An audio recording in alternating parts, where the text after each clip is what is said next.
자, 오늘 본문은 이 두 개의 치유 사건이 겹쳐 있습니다. 마가가 이야기를 아주 특유하게, 마가 특유의 이야기의 기법입니다. 이야기 안에 또 다른 이야기를 끼워 넣은 거죠. 그래서 21절부터 24절까지는 해당장 야이로의 딸 이야기가 시작이 됩니다. 근데 이야기가 중간에 끊기죠. 35절 이후부터 그리고 다시 시작이 됩니다. 중간에 뭐가 있습니까? 혈루증 여인을 치유하는 사건이 25절부터 34절까지 이게 이제 샌드위치라고 그러죠. 중간에 끼어 있는 듯한 모습입니다. 두 개의 이야기가 있지만 서로 연결되어 있습니다. 예, 그래서 두 사건의 사이에는 팽팽한 긴장감이 흐르죠. 그래서 하나의 이야기가 또 다른 이야기를 더 흥미진진하게 해주는 마가의 이야기 기법입니다. 먼저 시작된 해당장 야유로의 이야기는 다음 주일날 우리가 다룰 것입니다. 오늘은 혈류증 여인의 이야기를 먼저 다루는데요. 오늘 설교와 다음 주일 설교는 마치 연속극처럼 이어져 있기 때문에 오늘 오신 분은 꼭 다음 주일날 질성수를 하셔서 이 얘기를 전 이야기의 전말을 들으셔야 되겠습니다. 예수님이 배를 타시고 다시 가브나움에 계시다가 배를 타고 지난 주간에 건너가셨죠. 귀신을 쫓아내시고 다시 배를 타고 가브나움으로 동네로 돌아가셨습니다. 근데 건너편으로 가시자마자 마주친 사건이 오늘의 사건입니다. 해당장 야이로라는 사람이 예수님에게 먼저 찾아왔죠. 이유는 딸의 병이 매우 위중해서 우리 집으로 와서 좀 고쳐주십시오. 이렇게 부탁을 했습니다. 23절의 말씀이죠. 간곡히 구하여 이르되 내 어린 딸이 죽게 되었습니다. 오셔서 그 위에 손을 얹어사 그로 구원을 받아 살게 하소서. 이 긴급한 상황인 것 같습니다. 아주 죽게 되었다. 이렇게 하는 거 보면 이모전시죠. 자, 그 예수님은 그 얘기를 듣고 즉시 해당장의 집으로 이제 길을 나섰습니다. 근데 그 도중에 너무 많은 무리들이 예수님을 따라왔기 때문에 사람들이 예수님이 둘러싸이게 되었습니다. 이때 한 사건이 벌어지죠. 12해를 혈류증으로 앓은 여인이 이제 등장을 합니다. 여기 혈류증이라고 하는 것은 유출병입니다. 비정상적인 피를 계속 이제 유출하는 흘리는 병이죠. 근데 이 여인은 이 병을 12년 동안 앓아왔다는 겁니다. 굉장히 위중한 거죠. 근데 이 병에 대해서 레위기 15장에서도 상세하게 다루고 있습니다.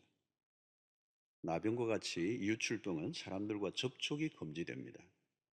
예, 자기도 다른 사람을 접촉해서도 안 되고 다른 사람이 이 사람을 접촉해서도 안 돼요. 이 접촉 불가입니다. 그러므로 이 병은 그 병 자체로도 고통스럽지만 무엇보다도 격리되는 겁니다. 접촉이 불가되기 때문에 공동체, 가족과 격리되는 겁니다. 그러면 당연히 종교적인 활동에도 참여할 수 없게 되겠죠. 이중 삼중으로 고통을 겪게 되고 소외된 삶을 살아왔습니다. 자, 그녀가 자신의 병이 낫기 위해서 많은 노력을 했던 것 같아요. 26절을 보면 많은 의사에게 많은 괴로움을 받았고, 참 재밌습니다. 많은 괴로움을 받았다는 거예요. 그리고 가진 것도 다 허비되었고 아무 효용이 없고 도리어 더 중하였었다는 거예요. 자, 이 한 구절이지만 이 한 구절 안에 그녀의 인생의 모든 애환이 다 들어있어요. 얼마나 많은 노력을 했겠습니까? 많은 의사들을 찾아다녔는데 오히려 더 괴로움을 받았다는 거예요. 그리고 돈은 다 쓰고 요즘으로 치면 뭐 종합 대형 뭐 명의를 다 찾아다닌 거죠. 근데 아무 효용이 없었다. 치료는커녕 더 악화되었다는 거. 그리고 가진 재산도 다 탕진하고. 오늘날도 그렇잖아요, 여러분. 중병에 걸리면 한평생 벌었던 돈을 이제 병원에 다 갖다 바치는 일들이 얼마나 많이 있습니까? 이 돈을 허비해도 몸이라도 나았으면 될 텐데 더 힘들어졌습니다. 돈은 떨어지고 몸은 더 악화되고 최악의 상태입니다. 어떻게 보면 이, 어, 이 의사들이 좀 나쁜 것처럼 비춰질 수가 있는데, 그러나 여기서 강조는 의사들의 실력이나 의학적 수준을 논하는 게 아닙니다. 초점은 그가 얼마나 절망적 상태에 놓여 있는가를 강조하는 것입니다. 세상에 어떤 방법으로도 해결이 안 되는 일을 이제 맞을 때가 있잖아요. 바로 이 여인이 그 모습입니다. 몸도 마음도 바닥이고 희망이 다 사라져 버렸어요. 자, 바로 그때 예수의 소문을 그녀가 들었습니다. 27절, 28절에 보니까 예수의 소문을 듣고 무리 가운데 뛰어 뒤로 가서 그의 옷에 손을 대니 이는 내가 그의 옷에만 손을 대어도 구원을 받으리라 생각함일러라 그랬습니다. 이미 예수의 소문이 상당히 많이 넓게 있었다는 걸 알 수가 있고요. 이 혈류증 여인은 예수님을 만나면 그래서 그 옷에 손만 대어도 나을 것이다 라고 하는 이런 생각이 들었습니다. 근데 예수님에게 가까이 왔지만 예수님의 주변에는 너무 많은 사람들이 북적거렸어요. 인파가 말이야. 예수님 곁으로 다가가려고 하지만 이미 많은 병자들까지 동원되어서 예수님 근처로 가기 위해서 치열한 각축전이 벌어지고 있었습니다. 혈류증 여인은 예수님에게 부탁하기는커녕 접근조차가 불가능했습니다. 아마도 그녀는 12년 동안 병을 앓고 있었다면 자기 몸도 가누기 힘들 정도로 매우 연약한 몸이었을 겁니다. 군중들 속에 이리저리 떠밀려 사투를 벌였습니다. 아마 포기하고 싶었던 마음이 들었을지도 몰라요. 그러나 그녀는 포기하지 않고 인파를 뚫고 또 뚫고 들어갑니다. 마침내 다가갔고 주님 앞에 근처 갔지만 문제는 그녀의 부정한 상태. 안수기도라도 받고 싶지만 그럴 형편이 아닙니다. 주님 앞에 나설 용기가 나지 않았어요. 그는 예수님의 옷만 살짝 만져도 나을 것이다는 생각을 하고 이제 마침내 그 몸의 옷자락에 손을 댑니다. 어떤 일이 일어났으면 29절에 보니까 이에 그의 혈류 거느니 곧 마름에 병이 나은 줄을 몸에 깨달은지라 기적이 일어났습니다. 그래서 참 특이한 것은 이 기적의 사건이 특이한 것은 대개는 치유 사건이 주님이 대면하시고 주님이 직접 치유를 하신 사건이에요. 여기에서는 아닙니다. 주님의 의사와 전혀 상관없이 여인이 일방적으로 주님의 옷에 손을 댔는데 기적이 일어난 것입니다. 이런 일은 그동안에 없었어요. 여기서 초점은 뭘까요, 여러분? 옷에 손을 댄 게 아닙니다. 주님의 옷에 무슨 영험이 있어 일어난 것으로 오해해서는 안 됩니다. 옷을 만졌다는 것이 아니라 초점은 믿음을 가졌다는 것. 무엇을 만졌는가는 중요하지 않습니다. 그녀는 옷만 만져도 나을 것이라고 하는 믿음을 가지고 있었다는 것. 여기서 여인이 드러낸 믿음은 어떤 것입니까? 특별한 것은 아닙니다. 어쩌면 그녀는 주님 앞에 나설 용기도 없습니다. 자신의 의사를 충분히 알린 것도 아닙니다. 그저 뒤에서 은밀하게 살짝 옷을 만졌을 뿐입니다.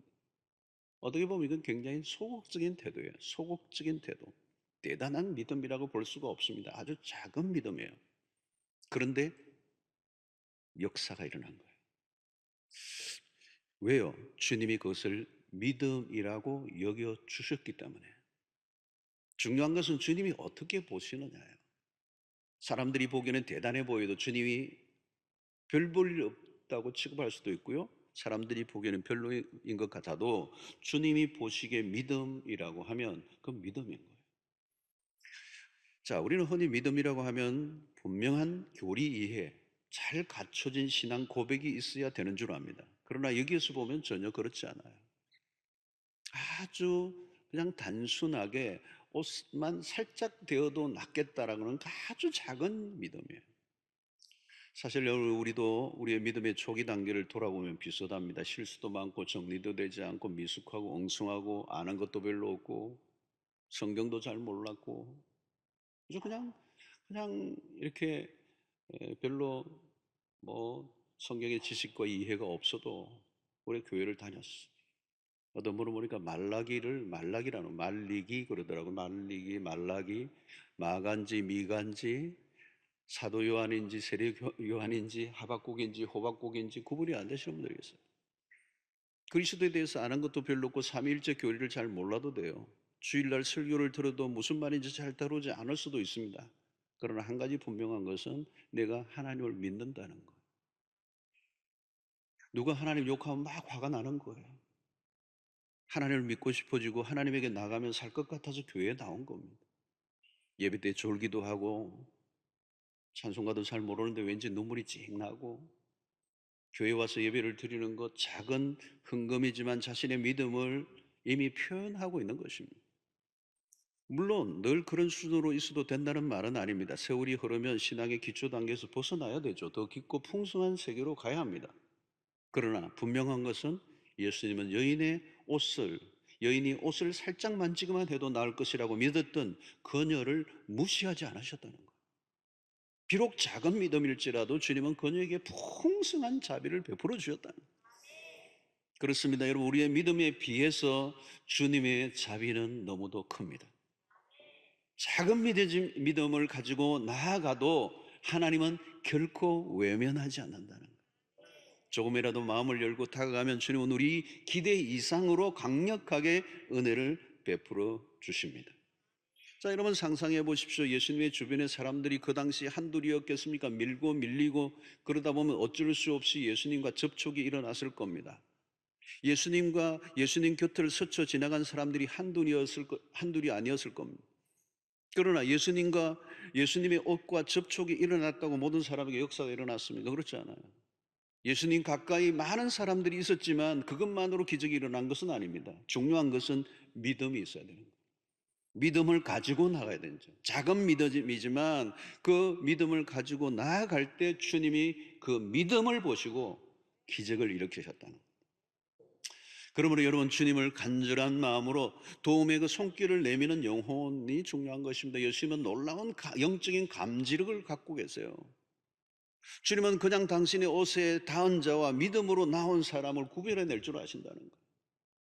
주님에게 수많은 사람들이 나오지만 어떤 모습, 어떤 상태, 어떤 마음으로 찾아왔는지를 주님이 아십니다. 여러분, 오늘 또 이 예배에 많은 분들이 예배에 동일한 장소에 앉아 있지만 주님은 우리의 마음을 아십니다. 내가 어떤 마음으로 왔는지를 주님이 아십니다. 주님은 아세요. 여러분, 지금도 마찬가지입니다. 우리 모두가 죄로 인하여 정상적인 사람들이 아니었습니다. 심각한 중증 환자들이었습니다. 소망이 없었습니다. 자주 넘어지고 깨어지고 망가진 인생을 살아왔습니다. 그런데 어느 날 주님을 찾고 싶은 마음이 생겨졌고 주님에게로 나왔고 교회를 오고 싶고 기도하고 싶고 예수를 믿어야 살 것 같았고, 처음에는 누구나 자신의 현실의 문제를 가지고 찾아왔지만 기도할 줄도 몰랐지만 그냥 엉성하게 순수도 되지 않고 뭔가 갖춰지지 않았지만 나를 살려달라고, 나를 불쌍히 여겨달라고, 나를 고쳐달라고, 나를 내버려두지 말라고 그런 마음으로 주님 앞에 나온 자들을 주님이 외면하지 않으신다는 거예요. 수준 있는 모습으로 근사한 형식을 갖추고 나가지 않아도 그냥 주님을 찾는 것만으로도 그 믿음을 보시고 기적이 일어났다는 거예요. 자, 그런데 오늘은 주님은 가시던 길을 갑자기 멈추셨습니다. 그리고 제자들에게 이렇게 질문한 거죠. 그 여인이 옷가를 뒤에서 만졌는데 여인이 나았어요. 근데 그 사실을 주님이 알아내셨습니다. 30절에 보니까 예수께서 그 능력이 자기에게서 나간 줄을 곧 스스로 아시고 무리 가운데서 돌이켜 말씀하시되 누가 내 옷에 손을 대었느냐 하시니. 자, 여러분, 이 기적은 지금 아무도 모르는 일, 그 여인만 아는 일입니다. 손을 댄 그 여인만 알아요. 그러니까 하나의 해프닝으로 끝날 수도 있습니다. 여인이 그 옷을 만지자마자 자기 몸이 나았어요. 할렐루야, 할렐루야는 안 했겠지만 너무 기뻐가지고 나았구나 하고 갈 수도 있어요. 그리고 그러면 끝입니다. 그런데 주님은 여인을 찾았어요. 여러분은 이때에 이 주님이 찾으시는 것들을 누가 내 옷에 손을 대었느냐 이렇게 할 때 제자들이 답을 이렇게 해요. 31절에 제자들이 답을 이렇게 합니다. 제자들이 여짜오되 무리가 애워서 미는 것을 보시며 누가 내게 손을 대었느냐 물으시나이까 그랬어요. 이 제자들이 약간 예수님에게 못마땅한 투로 지금 얘기하는 거예요. 예수님 보면 모릅니까? 지금 예수님의 옷에 손을 댄 사람이 지금 한두 명입니까? 물으실 걸 물으십시오. 지금 사람들이 이렇게 많이 있고 미늘고 당기고 있는데 누가 주님의 옷에 손을 댄 사람을 찾아낼 수 있어? 무슨 재주로? 주님 잔잔한 것에 신경 쓰지 마시고 가던 길 가십시오. 제자들은 예수님이 괜한 일에 신경을 쓰신다고 생각했을 것입니다. 사실 이 여인과의 접촉은 사실 그냥 모른 척하고 지나갈수록 좋아요. 왜? 이 접촉은 의식법에 저촉되기 때문에 가능한 사람들이 알려지지 않고 지나가는 게 좋아요. 왜냐하면 종교 지도자들이 예수님의 흠을 잡기 위해서 눈을 뷰를 켜고 있고, 이 접촉이 불가한 사람이 예수님과 접촉했다면 예수님도 불결해진 것이고 이 여인도 이 법을 어긴 게 되는 거죠. 그럼 뭔가 복잡하게 되는 거예요. 자, 무엇보다도 이 여인이 수많은 인파 속에 병든 한 여인의 존재는 너무도 미미해요. 그냥 손을 대고 나았으면 그것으로 끝날 수도 있지만 주님은 기어이 그 여인을 찾아내십니다. 여기서 우리는 여러분 오늘 이 본문을 통하여 주님이 어떤 분이신가를 잘 보여주고 있습니다. 마가는 특별히 이 이야기에서 독자들에게 들려주고 싶은 부분이 바로 여기에 있는 거예요. 혈류증 여인의 입장에서 보면 두려운 일이죠. 자기 자신의 몰골이 말도 아니고 은밀하게 그 주님의 옷을 만졌을 뿐인데 찾고 있다는 말은 어쩌면 자기 자신이 노출되는 거잖아요. 나는 깨끗하지 못한 여자인데 당신의 옷에 손을 대었습니다. 잘못했습니다. 용서해 주십시오. 이 두려운 마음으로 나왔을 거예요. 아무리 보아도 그 여인을 찾아야 할 이유는 이 본문 속에 보이지 않습니다. 무엇보다도 해당장 야이로의 입장을 우리가 생각해 보면 앞부분에 지금 그 딸이 죽어가는 이 상황 속에 그 딸을 살려달라고 주님을 찾아왔는데 자기의 집으로 가는 중에 지금 이 사건이 일어나 자꾸 시간이 지체되고 있으면 우리 딸이 죽는 거란 말이죠. 주님이 지금 이러고 계실 때가 아닙니다. 누가 보아도 혈류증 여인은 주님이 가시는 길을 가로막고 있는 방해자로 보일 수밖에 없어요. 너무너무 바쁜데 왜 이런 일이 터졌느냐는 거죠. 왜 이런 일로 인하여 우리의 가는 길이 자꾸 지체되고 있느냐는 거죠. 사실 여러분 우리가 어떤 일을 하다 보면요, 특별히 자기 관리에 철저한 사람들은 갑자기 스케줄이 끼어들면요 이게 용납이 안 돼요. 미리 예약된 만남이 아니면 만나주지 않잖아요. 가끔 바쁜 발걸음을 하고 있는데 성도와 마주쳤을 때 긴급하게 기도해달라고 부탁할 때가 있어요. 여러분 사역자들이 사역을 하다 보면 치이다 보면 끼어드는 일을 귀찮게 여길 수가 있습니다. 주님에게도 사람들이 밀려들어서요 사역에 쉼이 없었습니다. 사람들에게 둘러싸여 있어요. 지금도 마찬가지입니다. 그냥 가야 합니다. 야이로의 집에 먼저 선약이 있다고 하면 되는 것입니다. 그런데 표면적으로 보면 혈류증 여인이 끼어든 것으로 이렇게 보여지만 야이로의 딸의 치유를 지체시킨 일로 보여집니다. 시간의 지체로 인해 심각한 후유증이 생긴다면 나중에 크게 원망을 들을 만한 일입니다. 그러나 주님은 물러서지 않고 이 여인을 찾아내는 거예요. 자, 여러분 여기에서 우리는 매우 중요한 것을 배우게 됩니다. 오늘 스토리에서 매우 중요한 부분입니다. 특별히 치유라고 하는 부분은 이 마가복음에서 매우 중요한 주제 중에 하나입니다. 치유 안에 많은 의미들이 포함되어 있는데 병이 낫는 것은 좋은 일이지만 그것만으로 온전한 치유가 아니기 때문에 그렇습니다. 우리는 단순한 기적 사건에만 눈길을 보낼 때가 있습니다. 그러나 치유보다 더 중요한 것은 그리스도가 누구이신가를 아는 것이 중요합니다. 그리스도는 단순히 기적을 일으키시는 능력자로만 보면 안 돼요. 예수님은 마술사가 아닙니다. 그리스도는 완전한 구원자이십니다.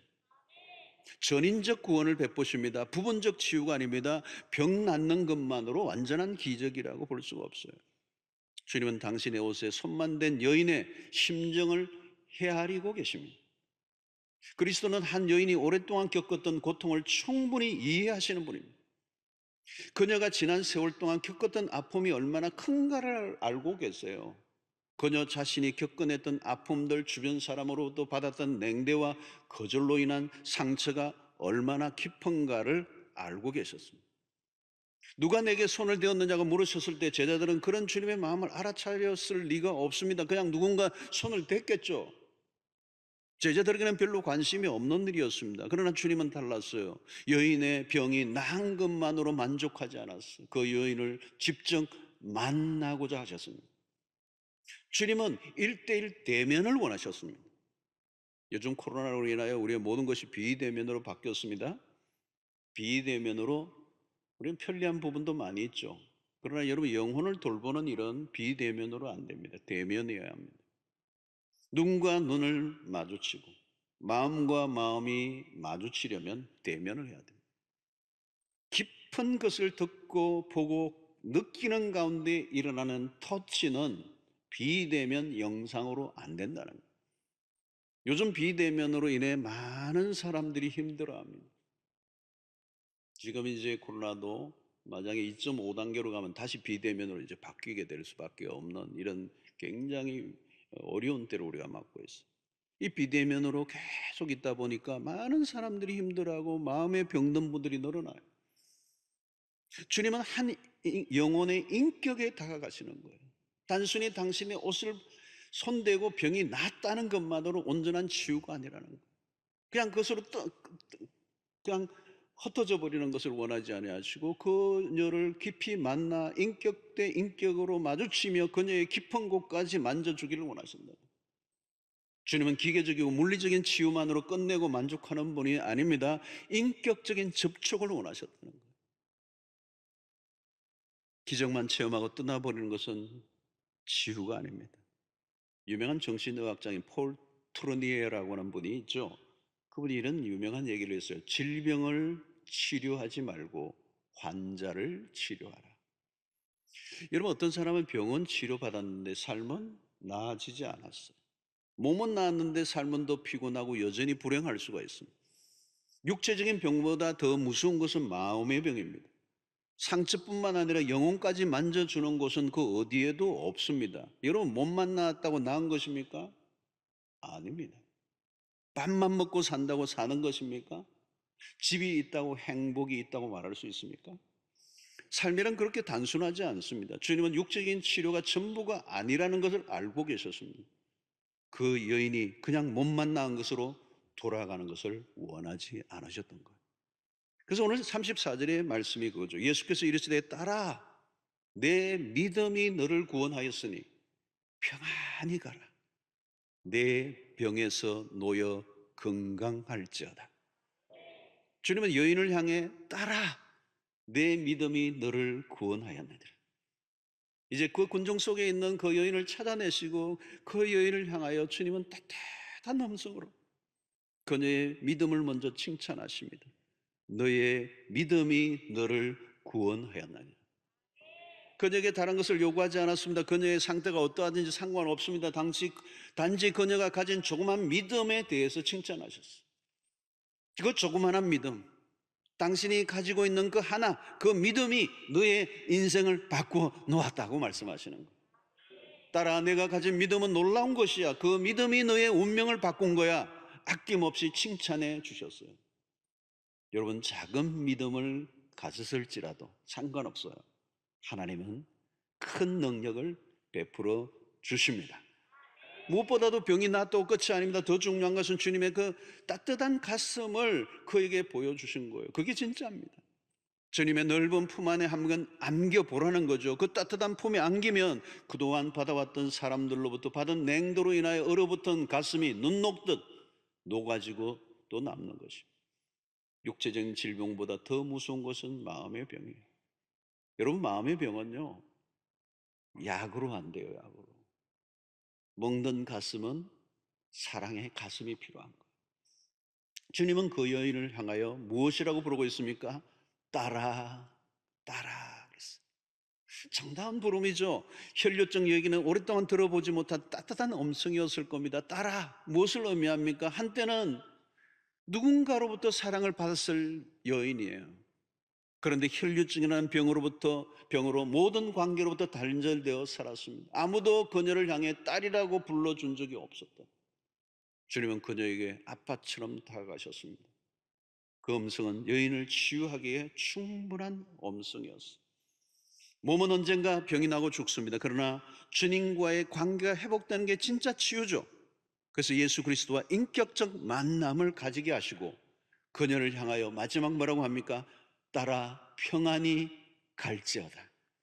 그녀가 겪은 12년 동안의 고통을 한꺼번에 맑게 씻어주시고 미래를 열어주시는 사랑의 음성이었습니다. 이것은 일시적인 회복이 아니라 영원한 구원을 선포하시죠. 그래서 마지막이 뭐예요? 내 병에서 놓여 건강할지어다.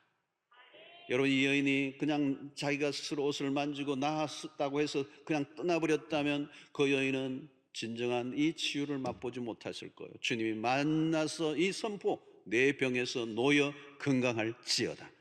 12년이라는 세월에 그 모든 무거운 짐, 병의 짐을 벗겨 주시고 완전한 치유를 선포해 주신 것입니다. 저는 요즘 마음이 아픈 분들이 많은 것을 보게 됩니다. 진찰을 해도 문제가 없대요. 뭐 다 찍었는데 이상이 없다고 얘기해요, 병원에서. 근데 아픈 거예요. 다른 것은 다 갖추고 사는데 왠지 마음을 파고드는 아픔으로 시름시름 앓는 사람들이 너무 많아졌어요. 공허가 밀려오고 허무에 시달리고 우울함으로 뒤척이는. 특히 요즘은 여러분, 이 여인이 겪었던 이 병으로 인하여 접촉 금지, 그 질병처럼 우리도 역시 코로나 바이러스로 인하여 접촉 주의 명령이 떨어져 있어요. 사회적으로 격리되어 있어요. 우리는 서로 거리를 두고 살아갑니다. 마치 혈류증 여인과 같이. 우리는 관계 안에서 마음껏 터치하며 살아야 하는 존재들입니다. 손에 손을 잡고 어루만지고 포옹을 하고 얼굴을 마주하고 활짝 웃으며 살아야 합니다. 그런데 코로나 바이러스로 접촉을 하지 못하게 되었어요. 이전에도 외로웠지만 지금은 더 외로워진 겁니다. 가족 만나는 일마저 위험하게 여기고 살아가고 있는 오늘의 모습. 혈류증 여인은 이것을 12년 동안 경험한 것입니다. 또 뿐만 아닙니다. 우리 모두는 다 바빠요. 총총걸음으로 어디론가 바쁘게 살아가다 보면 누군가의 마음을 헤아려 줄 여유가 없습니다. 모두가 병든 가슴으로 알아가다 몸져 눕습니다. 오늘 주님은 매우 바쁜 걸음으로 해당장 야이로의 집으로 가시다가 한 여인을 위해 걸음을 멈추셨습니다. 매우 느린 걸음으로 천천히. 주님은, 주변의 사람들은 속이 탔지만 그럼에도 주님은 한 여인에게 모든 것을 다 쏟아붓습니다. 매우 중요한 장면을 마가는 우리에게 보여주고 있어요. 주님은 아무 바쁜 일이 전혀 없는 분처럼 지금 행동하고 계십니다. 모른 채 해서도 누구도 시비를 걸지 않았을 것인데 기어이 그 여인을 찾아내시고 다가가 끌어안아 주시고 그에게 회복을 선포하십니다. 사랑하는 성도 여러분, 오늘 우리도 이 주님의 모습을 좀 닮아야 할지 않을까요? 이번 연말 우리는 위대한 일을 하지 않아도 우리의 가던 걸음을 잠시 조금 멈추어 슬로우리 그러면서 우리 주변을 한번 돌아볼 필요는 없을까요? 소외된 한 영혼은 어디에나 있습니다. 조금만 다가가 사랑을 베푼다면 한 영혼을 살릴 수도 있을 텐데. 여러분, 우리도 한때 힘들고 어려웠을 때가 있습니다. 누군가의 관심으로 내가 살아나지 않았습니까? 누군가 나를 찾아와 복음을 들려주고, 누군가 나에게 교회를 가자고, 누군가 함께 예수를 믿자고 관심을 가져줌으로 내 영혼이 살아났다면, 주님은 오늘 비록 지체되는 것 같은, 시간이 지체되고 야이로의 집에 딸이 죽을 수도 있는 이 급박한 상황에서도 불구하고 한 여인, 병든 영혼, 그 찌들인 상처 입은 영혼을 외면하지 않으시고 마침내 군중 속에 찾아내시고 그에게 다가가시고 따뜻한 음성으로 그에게 위로와 격려와 칭찬과 그를 다시 일으켜 세우시며 완벽한 구원을 선포하고 계십니다. 우리 교회는 초대형 교회입니다. 소위 메가처치라고 말합니다. 참 사람이 많습니다. 그런데 우리 교회에 처음 오면 어떤 사람에게는 위압감이 들 수가 있습니다. 군중 속의 사람은 잘 보이지 않을 수가 있습니다. 무엇보다도 한 사람의 고통이 우리의 안테나에 잘 잡히지 않을 수가 있습니다. 교육자들이 많지만 사역도 그만큼 많습니다. 장례식도 1년에 그 횟수가 헤아릴 수가 없습니다. 어쩌면 의도적이진 않지만 이 많은 사람들 속에서 울고 있는 한 영혼이 있을지도 모릅니다. 얼마 전에 기차를 타고 서울 다녀오는 길에 부산역에 내려 길을 걷는데 우리 교인이 인사를 해요. 어디 갔다 오시냐? 서울에 종합병원에 정기검진을 하고 온다고 그랬어. 사연을 알아보니까 암을 앓은 지 7년 전에 암이 시작이 돼요. 투병을 하고 치료를 하고 이제 낫긴 했습니다. 그러나 정기검진을 하고 온다는 거. 뭐 짧은 대화였어요. 그러나 제 마음 안에 7년 동안의 세월이 얼마나 힘들었을까. 그 죽음의 그 위기 앞에서 이 길을 얼마나 오가며 얼마나 힘들었던 세월을 보냈을까. 몇 마디 나누는데도 그 아픔이 저에게 밀려오는 듯한 느낌이 있었습니다. 그러나 사랑이 많고 또 바쁜 걸음이라 잠시 얘기하고 헤어진 이후에 제 마음속에 밀려오는 한 마음이 있었습니다. 한 성도의 그 깊은 사연을 더 깊이 듣고 기도 제목을 나누고 함께 기도할 수 있으면 얼마나 좋았을까. 옷만 대고도 만족하고 떠났을 여인에게 다가가신 주님은 우리에게 많은 것을 시사해 줍니다. 오늘 우리는 결론을 내면서 마지막 한 가지 더 생각해 볼 수 있는 것은 본문의 전개 과정을 잔잔히 들여다보면 혈류증 여인이 주님에게로 다가간 것은 맞지만 그것이 전부일까 하는 것입니다. 어쩌면 주님도 그 여인을 향해 다가가고 있지는 않았을까. 주님이 당신의 옷에 손을 댈 수 있도록 발걸음을 그곳으로 옮겼을 가능성도 있다는 거예요. 왜냐하면 그녀는 중환자예요. 12년 동안 깊은 고통과 절망 속에 피를 흘려야 했던 중환자예요. 군중을 홀로 스스로 뚫고 들어오기에는 매우 연약해져 있는 그녀를 주님은 이미 아시고 그 군중의 무리 속에서도 주님은 의도적으로 그 여인이 있는 쪽으로 서서히 걸어갔을지도 모르겠다. 몸도 마음도 지친 여인이 당신을 찾아 힘겹게 다가오는 한 영혼을 주님이 모르실 리가 없었어. 그녀가 다가온 것이 아니라 주님이 다가가셨다. 한 병든 여인을 향한 주님의 마음을 우리는 느끼게 됩니다. 다른 사람에게는 이 여인이 끼어든 것처럼 보일지 모르지만 아니에요. 주님은 이 사건이 메인이에요. 메인. 핵심이었어요. 갑자기 일어난 해퍼닝이 아니라 예견된 사건이었고 주님의 의도된 사건이에요. 사랑하는 성도 여러분, 주님은 다가오는 사람에게만 사랑을 베푸시는 분이 아닙니다. 주님은 고통 속에 있는 자들에게 기꺼이 다가가시는 분이십니다. 아무도 몰라줘도 군정 속에 혼자 소리를 치고 있는 한 영혼을 주님은 알고 계십니다. 주님은 지금도 걸음을 종종 멈추십니다. 당신을 향해 조금이라도 마음을 열기만 하면 결코 무시하지 않으시고 무한한 사랑을 베풀어 주십니다. 비록 믿음이 연약해도 상관없습니다. 주님의 옷자락만이라도 만지고자 하는 심정으로 나온다면 주님은 충분히 그에게 믿음이라고 말씀하시고 기적을 베풀어 주시고 사랑을 베풀어 주실 줄로 믿습니다. 우리는 조금이라도 우리의 마음을 주님께로 열기만 한다면 하나님의 자비는 흘러 넘칠 것입니다. 그리고 그 여인을 향해 말씀하셨던 것처럼 따라 내 믿음이 너를 구원하였으니 평안히 가라. 내 병에서 놓여 건강할지어다.